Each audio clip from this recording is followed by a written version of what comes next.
Let's do a story time. Hopefully I got my screen, my green screen all in view. I didn't do my checks. This is how I usually do my checks. But anyway, we're going to do a story time, and I was hoping to do this story time near Halloween. But you know what? It's good to do it today. Since it's just good to do it today. Okay, let's get started. This took place approximately 30 years ago.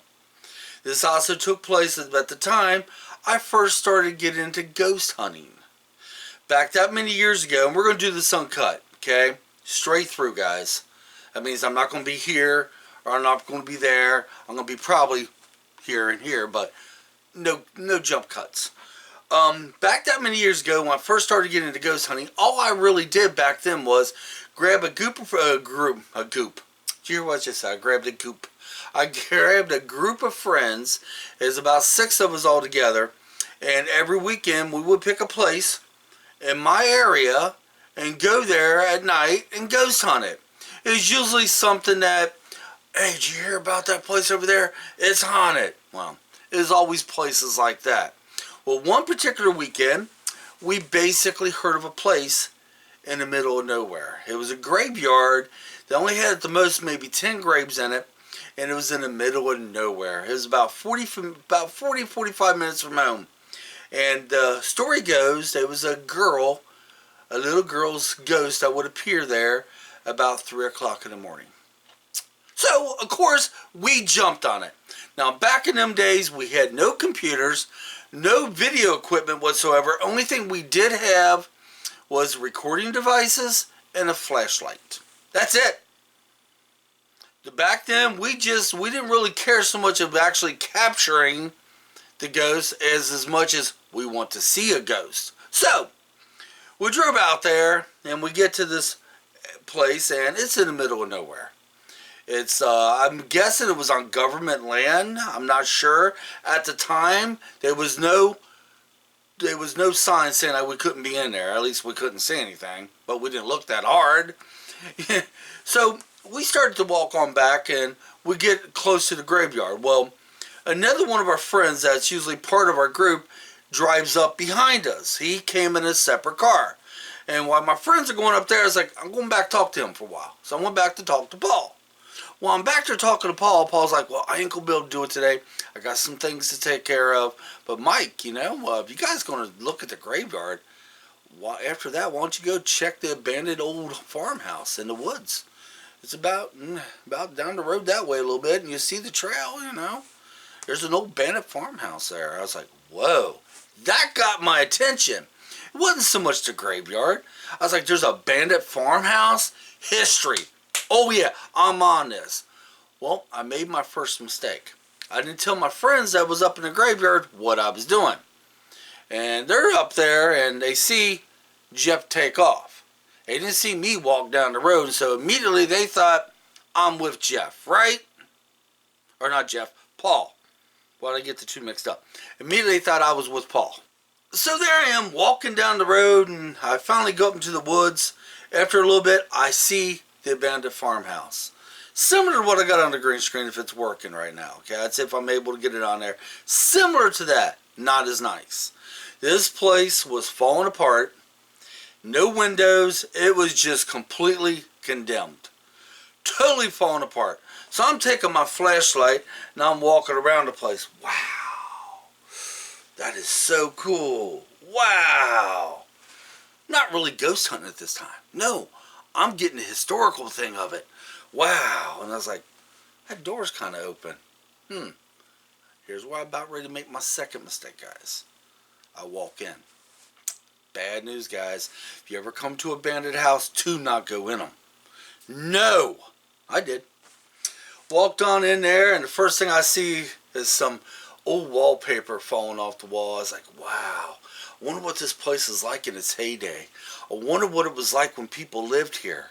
I wonder how long ago it was. And I started having all these thoughts. Now, you got to remember back in them days, even though I have anxiety today, there's one thing that does not scare me. That's being in the middle of nowhere and a place is haunted. I do not fear that. As a matter of fact, I crave that. Especially if it has some kind of historical thing to it. So I'm sitting there, I'm walking around. Next thing you know, wham! I fell through the floor. I fell, I'm guessing, about 18 feet down. I fell into what they call a sub-cellar. On my way down, I got a couple scrapes on my arm, ripped my pants a little bit. My flashlight hit the side, something on the way down. It burst. The batteries went everywhere. The top of the flashlight went everywhere. My recording device, I lost it too. And it's pitch black in this hole. I'm down there. I have no flashlight. My friends don't know where I'm at. They're in a graveyard about a half mile down the road, thinking I'm not there anymore. Now I'm down to the sub-cellar. There's no way to get out. I can see the hole. I fell through. And now I'm down there. It's like, oh, crap. What do I do? So in the meantime, my friends, oh, I think I moved my camera. Hold on. Let's adjust this just a little bit. There we go. I don't have it on there that tight this time. My mistake. I should have tightened it up more. Meantime, my friends did their investigation at the graveyard. They jumped in the car. We all came in. They took off back to my house, thinking I'm going to be there. So they're on their 40-45 minute drive back home. Me, I'm inside this old abandoned house, down below the floor in a place called a sub-cellar. And I'm down there trying to find my batteries. And trying to find the top part of my flashlight. Could not find them. I could barely, in the room I'm in, I could barely see the hand in front of my own face. So I'm down there, I was like, oh boy. So I'm trying to get the wits about myself, and I was like, well, shoot. If worst comes to worst, then I'll stay here to daylight. It'd be daylight in about 4 hours. Then I'll be able to figure a way out. My fear wasn't because I'm in an old abandoned house stuck in a sub-cellar because I fell through the floor. My fear was, I hope there's not rats. I hope there's not snakes. That was the only fear I had. So I'm down there trying to grab the wits about myself, and you got to remember, you got to think how I am. And I'm still this way today. While I'm down there, I'm sitting there talking out loud. If this place is haunted, won't you ghost help me get the hell out of here? Oh yeah, I'm just talking. Not hearing anything. Of course, it wasn't haunted. But I'm sitting there just like, you know, if this place does have some ghost in it, it'd be nice if you send me down a ladder. Well, after I was in there for about a good hour, the hole that fell through, you could kind of see a window on the other side of the house, and in that window was the moonlight. And it started, I guess the clouds had moved away, and that moonlight was shining just right in that hole, and just right over, I was able to see the edge of the wall. And on that edge of the wall was shelves where they kept vegetables, I guess back years ago. So I had the idea I would somehow move that shelf, climb to the top of the shelf, and climb out of the hole. So I moved the shelf, and that thing was heavy. I started to climb it, it starts to wobble. I was like, oh crap, that ain't going to work. So what I did was I moved the shelf a little bit further forward, leaned it up against the wall, and my idea this time was to get to the top of the shelf and jump and try to catch the edge of the hole I fell through, then pull myself out. Sounds simple, don't it? I had to try that about 15 times. Finally, I was able to catch it. Now, in the meantime, my friends already made it back to my house, and they're trying to find out where the hell I'm at. Well, they see my friend Paul drive down the street, and they waved him down. Where's Mike? Ain't he with you guys? No. Didn't he go back with you because we seen you pull up? No. I told him about an abandoned farmhouse. He went to go investigate that. So my friend's like, oh, crap. They thought it was funny, of course. We're all young. Wouldn't you laugh, too? He's stuck out there.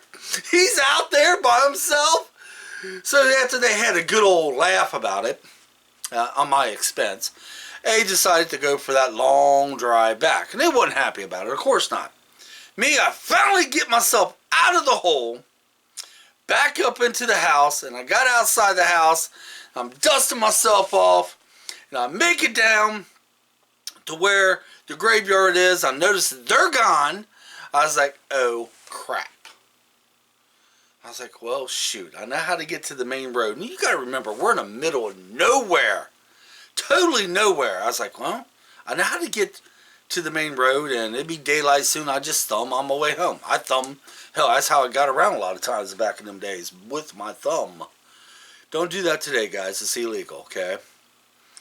You guys heard the one story time, me getting in trouble because I was thumbing. But anyway, as I'm walking down the road, here comes my friends pulling up behind me. Just laughing their ass off. And I told them the story. And now I told you guys. So, what did I learn from this situation? When you go ghost hunting, you always pair up. Always. If you ever come across an abandoned house, do not enter. Under no circumstances, do not go in. And always let somebody know where you're at all times. Even if you pair up, always let somebody know. Always. These are the things that we broke, and as years went on, I got into bigger ghost hunting outfits. These are the rules that I learned and I was able to bring to the table to newer ghost hunters. You know, these are some of the rules you go by. You always pair up. You always tell somebody where you're going to be. And before you leave every ghost hunt, you do a count. You do a head check. And these rules I broke, and it could have cost me my life. I could have fell through that hole and hit my head. And I should have never went in that house. But guys, that's it for today. That's it. I'm hoping you're enjoying your day. Hopefully it's going to be a wonderful weekend. But this is all I got right now for story time. Right now I'm getting ready to go do some other work. And yeah, this has been my full week. Even though yesterday I was on the green screen for that long. But this has been my full week of the green screen. Now, does it mean every day I'm going to be on the green screen? No! I'm going to be doing more video on my deck. I'm going to be doing more video on location. And yes, I'm going to be doing more video on the green screen because I do all my editing down here now. So guys, I'm going to take you off here, take you over there, edit you up, and call it. No, I'm not going to call it a day because I still got more stuff to do. Until next time, leave comments. Thanks for watching. And we'll catch you next time. Come on! Let's get out of here!